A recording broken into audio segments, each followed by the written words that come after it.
Welcome back, everybody. Mr. Renneker here. In lesson 6.2, we are going to talk about representations of functions. In our last lesson, we talked about functions and how a function exists when every input has only one output. So today we're going to take a look at those scenarios where there's one output for every input. And we're going to represent those functions as equations. We're going to still see them as input-output tables, which you saw some examples of in the last lesson. And of course, we're going to look at these functions as graphs. So again, three things on our plate. We're going to go ahead and jump into our first big idea. So our first big idea or key idea in section 6.2 is about functions as equations. And actually, you guys have been probably exposed to this type of idea as far back as possibly even third or fourth grade. So what we have here is a function rule, which is an equation that just describes the relationship between our two variables, the input and the output. Test yourself real quick and ask yourself, when we talk about inputs and outputs, which one is the X value and which one is the Y? Go ahead and pause the video. And what did you come up with? Well, if you said that the inputs are our X values and the outputs are our Y values, then you are absolutely correct here. And again, these function rules or this kind of function machine looking thing that we have here, you guys saw those probably a long time ago when you were trying to find out how two values were related. So hopefully there's some comfort in that. So notice here with this big idea, they had an input of -2. They put it through the machine and it goes to the other side and out comes a -6. Those are the values that you're typically going to see in this section. And then they're going to ask you to start finding the function rule. What happened to the input that resulted in the output? There's a variety of ways to do this, but here we could see there's a connection between a 2 and a 6. You could do things like add another -4. You could multiply, divide, do a lot of things here. Of course, you see in our function rule, they decided that if you take the input, remember the inputs are X values, and multiplied it by 3, there's where you got the coefficient 3, then it would equal or spit out the output. That's the idea we'll start with. So here in example 1, we're writing function rules. It says write a function rule for the output is 5 less than the input. So they're really asking you guys to focus on some of the new vocabulary here.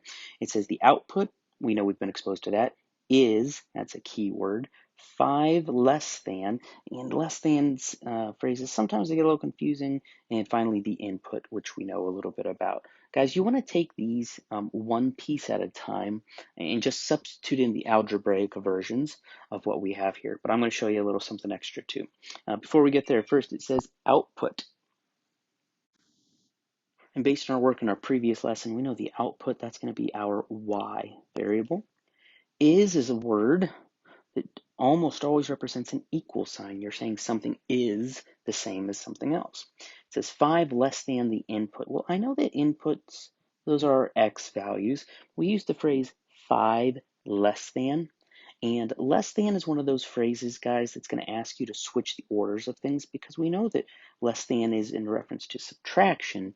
But when we have a number less than something else, you have to actually take that something else, which in this case is our input, and make it 5 less than that. So just be careful with that order. A little something extra I'm going to show you guys, though, is in relation to the fact that we are dealing with functions. Now, right now, we just have y equals x minus 5. Guys, this looks exactly like a linear equation. It is exactly like a linear equation, as a matter of fact, but the part that's a little bit different is some of the notation that you're going to see. And here's something that you guys would want to add on to the side, because you're going to see both in Big Ideas assignments. Our y value, we already know that that's our output, which really means that it's just a result of what happens to the x variable. It's a result of what happens to the input. So what we're actually going to take note of here is that when you see y, sometimes they're going to write it in this completely new notation, which is what we call f of x.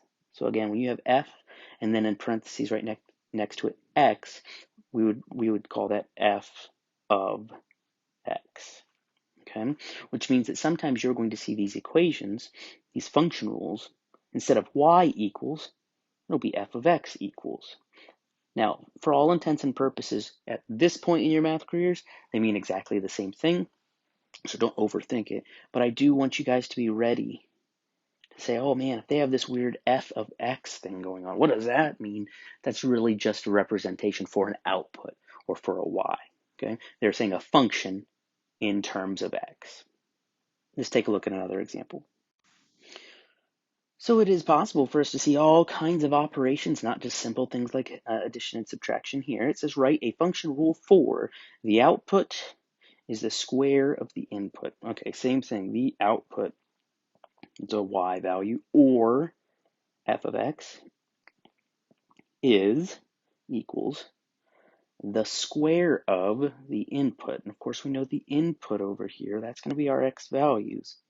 We're just focusing on what are they actually asking us to do with the x value? Add, subtract, multiply, or divide. Or when we really think about PEMDAS and the whole world of operations, there's even some others like the square of, which is almost like math slang, if you will, for what? You know, most of us already know that if we say something like squared or even cubed, we're talking about exponents. What exponent does squaring something refer to? When you think about a square, which is a two-dimensional object, or a 2D object, that kind of leads us back to the idea that when we square something, we raise it to a power of 2. So to write the function rule for the output is the square of the input, we'd say y equals x squared, or f of x equals x squared. So that's the first thing that you'll be doing, is writing function rules.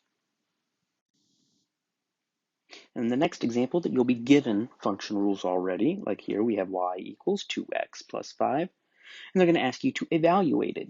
Just for clarity here, guys, when they say evaluate in this section, they're basically asking us to use substitution. Now, I know in the last chapter we just finished systems of equations with substitution, and those ideas are still relevant, but this substitution is a little bit more keyed down than that. So here we have the rule y equals 2x plus 5 when x, and sometimes they use a semicolon, when x is 3.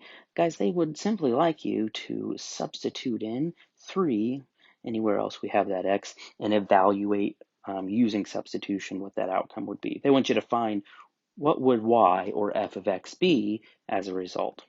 So if x was 3, we'd have 2 times 3 plus 5, and we know that 2 times 3 is 6 plus 5, which means that after we evaluate things, so when x is 3, we know that y, or f of x, would be equal to 6 plus 5, which is 11. And that's all that evaluating looks like. If you'd like to try some on your own, here's 4 problems based on those first 2 examples for you guys to give your own thoughts to. Go ahead and pause the video, and the answers will appear in a few seconds. And here are your solutions for these first couple. Of course, as you guys work, this is something hopefully to keep you on track, but also let me know if you have questions as you get started on these first couple ideas. Let's go ahead and move on to the next example. In this last section, you're going to be taking a look at functions in terms of their tables and their graphs. So here it says a function can be represented by an input-output table and by a graph. The table and graph below represent the function y equals x plus 2. Again, ladies and gentlemen, you guys have lots of expertise, lots of experience with equations like y or f of x equals x plus 2. This is a linear scenario, which of course is supported here in our graph. I encourage you to continue to use a lot of the skills that you have with linear scenarios in these types of situations as well. And then we're going to layer on top of it ideas behind functions. So what you guys are going to be doing is you're going to be given functions or function rules and asked to create input-output tables and or graphs of those scenarios. So they're counting on you being able to connect what we know about the inputs and outputs, how they create ordered pairs. That way you can plot ordered pairs, which of course should create these types of graphs. Okay. What you guys will realize is that when you draw the line through the points, you end up with a graph that has all of the solutions of the function, all of the inputs and all of their outputs, whether they ended up in our table or not. And in this last example, then they are going to ask you to create the graphs of the function. So they gave you the function y equals negative 2x plus 1, or again, you may occasionally see it as f of x equals negative 2x plus 1, using the inputs of negative 1, 0, 1, and 2. So your first step is going to be to create an input-output table.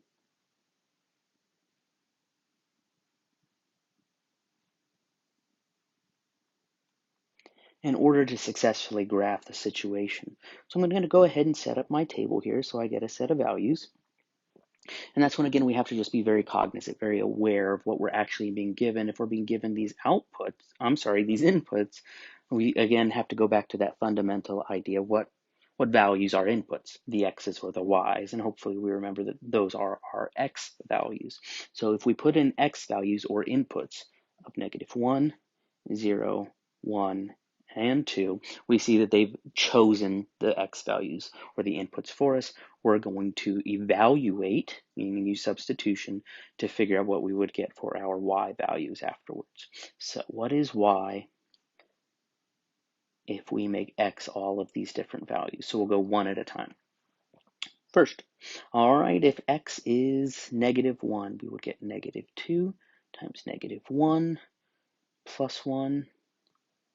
That would be 2, positive 2 plus 1, so y should equal 3. We start the process over again, and this time we make x 0, or the input 0. 2 times 0 plus 1, it's 0 plus 1, which means when the input is 0, the output should be 1. We'll try again. This time our input is positive 1.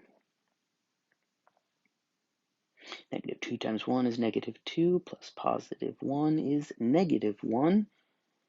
And one more time. If x is positive 2, negative 2 times 2 is negative 4, plus 1, which is negative 3. All right, so now that we have our input-output table completed, we're just connecting those again to the idea that we know this, in essence, mapping diagram, this table is going to give us those sets of ordered pairs, which would look like these below. Once you have your ordered pairs, I have a lot of confidence in your ability to plot those points already, but just to make sure that you would end up with the correct type of graph, let's go ahead and see what that graph would look like. So of course we have the ordered pairs, so we're just going to plot the ordered pairs and draw a line through those points. So we should be able to see that we have negative 1, 3 up here, and 0, 1 is right here. 1, negative 1 is down here, and last but not least 2, negative 3 is right here, which means that we got the correct values from our input-output table. And those are all the main things that you're going to be doing in this section about functions. You're going to be representing those functions in our primary ways. And those primary ways look like this. So in summary, when we represent our functions, we know we can take words and write them as an equation. We also know that we can be given an input-output table, which would look very similar to a mapping diagram, just in rows and columns instead of these bubbles, if you will.